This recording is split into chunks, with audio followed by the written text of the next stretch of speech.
എൻ്റെ കൂടെ നിൽക്കുന്നതും എന്നോട് സംസാരിക്കുന്നതും ഇടപഴകുന്നതും ഇയാൾക്ക് ഇഷ്ടമായി. എന്നോട് അടുപ്പം കാണിക്കുന്നതും. ഇപ്പൊ കുറെ ആയിട്ട് ഞങ്ങൾക്ക് ചെലവിന് പോലും തരുന്നില്ല. ഞാനാണ് മക്കളെ കാര്യങ്ങൾ നോക്കുന്നത്, ഭക്ഷണം കൊടുക്കുന്നത്. 22 വർഷം മുന്നേ ഒരിക്കൽ കേസും ആയതാണ്. എന്നിട്ട് ഇയാള് ഒത്തുതീർപ്പായി കോംപ്രമൈസ് ആവാന്ന് അങ്ങനെ വന്നതാണ്. അന്ന് ഒരു മോന് ചെറിയ കുട്ടിയുള്ളപ്പോൾ. അതിനുശേഷം പിന്നെ 3 പിള്ളേരായി. പക്ഷെ ഇയാളുടെ സ്വഭാവത്തിന് ഒരു മാറ്റമില്ല.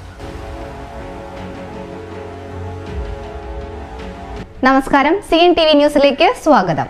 ഭാര്യയെ ആക്രമിച്ച് പരിക്കേൽപ്പിച്ചെന്ന പരാതി. Alamcode panchayat standing committee chairman ഷെരീഫിനെതിരെ ഗാർഹിക പീഡനത്തിന് കേസെടുത്തു. ഭാര്യയെ മർദ്ദിച്ചെന്ന പരാതിയിലാണ് ഭർത്താവിനെതിരെ ചങ്ങരംകുളം പോലീസ് കേസെടുത്തിരിക്കുന്നത്. ആലങ്കോട് പഞ്ചായത്ത് സ്റ്റാൻഡിംഗ് കമ്മിറ്റി ചെയർമാനും 15ാം വാർഡ് മെമ്പറുമായ മുഹമ്മദ് ഷെരീഫിനെതിരെയാണ് ഗാർഹിക പീഡനത്തിനും ഭാര്യയെ ആക്രമിച്ച് പരിക്കേൽപ്പിച്ചതിനും കേസെടുത്തത്. കഴിഞ്ഞ ദിവസം വൈകിട്ട് 5 മണിയോടെയാണ് 39 വയസ്സുള്ള റജിലയ്ക്ക് മർദ്ദനമേറ്റത്. വൈകിട്ട് ഒരു 5 മണിക്ക് ശേഷം ഞാൻ ക്ലാസ് കഴിഞ്ഞ് വന്ന സമയമായിരുന്നു. ആ സമയത്താണ് എന്നെ യാതൊരു പ്രകോപനമില്ലാതെ ഇയാൾ പെട്ടെന്ന് വന്നിട്ട് ഉപദ്രവിച്ചത്.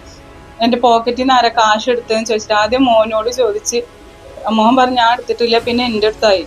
എന്നിട്ട് ഞാൻ ക്ലാസ്സിന് കൊണ്ടുവന്ന ബാഗൊക്കെ വലിച്ച് കീറി എന്നെ റൂമിലിട്ടിട്ട് ചുമര് വെച്ച് ഉപദ്രവിക്കായിരുന്നു. അവിടെ ഇവിടെ വെച്ച് ചുമരും വെച്ച് ഇടിച്ചിട്ടും തല ഇടിച്ചിട്ടും എന്താ പറയാ, ആകെ വല്ലാത്ത ഒരു ബുദ്ധിമുട്ടിക്കാൻ എന്നെ ഇട്ടിട്ട്. എൻ്റെ ബഹളം കേട്ടിട്ടാണ് മോൻ ഓടി വന്നത്. അവനെ പിടിച്ചു മാറ്റാൻ ശ്രമിച്ചപ്പോൾ അവനെ ഉപദ്രവിക്കാൻ നോക്കുക, അവനെ വഴക്ക് പറയുക, അതൊക്കെയാണ് ഇന്നുണ്ടായത്. ഇത് ആദ്യമായിട്ടുള്ളൊരു അനുഭവമല്ല. ഇടയ്ക്കിടയ്ക്ക് ഇയാളുടെ ഒരു സ്വഭാവം തന്നെയാണ്.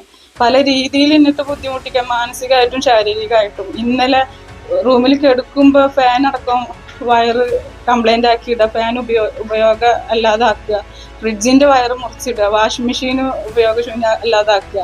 പല രീതിയിലാണ് ഇയാൾ എന്നെ ഹരാസ് ചെയ്യുന്നത്. പരിക്കേറ്റ റജിലയെ ചങ്ങരകുളത്തെ സ്വകാര്യ ആശുപത്രിയിൽ പ്രവേശിപ്പിച്ചിരിക്കുകയാണ്.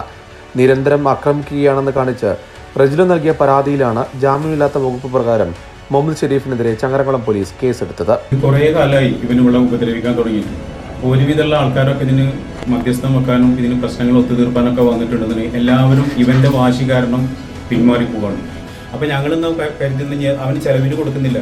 അവിടുത്തെ പഞ്ചായത്ത് പ്രസിഡന്റും വേറൊരാളും കൂടിയിട്ട് ഒത്തുതീർപ്പാക്കാൻ വേണ്ടി വന്നപ്പോൾ ഞങ്ങൾ അവരോട് ഒരു കാര്യമാണ് പറഞ്ഞത്, നിങ്ങൾ ഫസ്റ്റിൽ അവൾക്കൊരു ചെലവിന് കൊടുക്കാനുള്ളൊരു കാര്യമെങ്കിലും ചെയ്യുമെന്ന് പറയും. അത് അവൻ പറയണത്ര. അപ്പോൾ ഇവളെ ഞങ്ങൾ കൊണ്ടുപോയിട്ട് കൗൺസിലിംഗ് നടത്തണമെന്ന്. ഇവൾക്ക് അങ്ങനെ കൗൺസിലിംഗ് ചെയ്യേണ്ട ഒരു കാര്യമില്ല.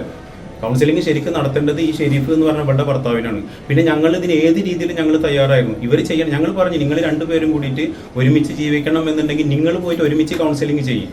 അപ്പോൾ അതിന് പോലും അവൻ തയ്യാറാവുന്നില്ല. ഞങ്ങൾ ഇവളെ കൊണ്ടുപോയിട്ട് കൗൺസിലിംഗ് ചെയ്യണമെന്നാണ് ഈ പഞ്ചായത്ത് പ്രസിഡന്റും അവസാനം ഒരു മെമ്പറും വന്നിട്ട് ഞങ്ങളോട് സംസാരിച്ചത്. അപ്പോൾ ഞാൻ പറഞ്ഞ അവരോട്, നിങ്ങൾ അവർ ചെലവിനെങ്കിലും കൊടുക്കും. അത് അവൻ പറഞ്ഞാൽ കേൾക്കുന്നില്ല. അവൻ ആദ്യം അവളെ നിങ്ങൾ കൊണ്ടുപോയിട്ട് കൗൺസിലിംഗ് ചെയ്ത് കഴിഞ്ഞതിന് ശേഷം ഞാൻ നോക്കട്ടെ എങ്ങനെ വരിക. അപ്പോൾ ഒരു തരം വാശിയാണ് അവൻ. ആര് പറഞ്ഞാലും കേൾക്കുന്നില്ല. അവൻ ഇവിടുത്തെ പഞ്ചായത്ത് മെമ്പറാണ്. 23 വർഷമായി എൻ്റെ പെങ്ങളെ വേണ്ടിയിട്ട് കഷ്ടപ്പെടുത്തിക്കൊണ്ടിരിക്കുക. ഇപ്പോൾ അതെല്ലാം ഞങ്ങൾ അഡ്ജസ്റ്റ് ചെയ്ത് യാതൊരു നിലക്കും ഞങ്ങളൊരു കേസോ മറ്റു പ്രശ്നങ്ങളോ ഒന്നും ഇല്ലാതെ പോകുന്നതിലിടക്ക് ഇന്ന് ഇവൻ ചെയ്തിട്ടുള്ള അക്രമമാണിത്. 4 മണിക്ക് എന്നോട് വിളിച്ചിട്ട് പറഞ്ഞ് എന്നെ ഒരുപാട് ആക്രമിച്ച് ഇന്നത്തെ കൊല്ലണമെന്ന് പറഞ്ഞിട്ട് വിളിച്ചത്. ഞാൻ പറഞ്ഞു, നീ വേഗം പോലീസ് സ്റ്റേഷനിലോ അല്ലെങ്കിൽ ഹോസ്പിറ്റലിലോ പോയി അഡ്മിറ്റ് ആവും. അങ്ങനെയാണ് ഞാൻ ഇവിടെ അഡ്മിറ്റ് ചെയ്തിരിക്കുന്നത്. ഈ സമയമായി, ഇത്രയും സമയമായി. ഇപ്പോൾ 5 മണിക്കാട്ടം വന്നിട്ടുള്ളതാണ്. 9 മണിയായിട്ട് ഇതുവരെ എന്താണെന്ന് പോലും അന്വേഷിക്കുന്നില്ല ഇവരാരും. അവനോ അവൻ്റെ വീട്ടുകാരോ ഒരു റെസ്പോൺസും ഒന്നുമില്ല. പല രീതിയിൽ ഇവളെ ബുദ്ധിമുട്ടിക്കുന്നുണ്ട്. ഇവൾക്ക് കൊടുത്തത് കുറഞ്ഞു പോയി. വീടുണ്ടാക്കുന്ന സമയത്ത് സംസാരിക്കാൻ വന്ന ആൾക്കാർ പറയുന്നത് എന്താണെന്ന് വെച്ചാൽ, ഇവർക്ക് വീടുണ്ടാക്കുന്ന സമയത്ത് പൈസ കൊടുത്തില്ല, ഞങ്ങൾ സ്വർണം കൊടുത്ത് കുറഞ്ഞു പോയി. പല രീതിയിലാണ് ഇവര് ഞങ്ങൾ ടോർച്ച് ചെയ്തിട്ടുള്ളത്. 23 വർഷമായിട്ട് എൻ്റെ പെങ്ങളിവന് കഷ്ടപ്പെടുത്തിക്കൊണ്ടിരിക്കുകയാണ്.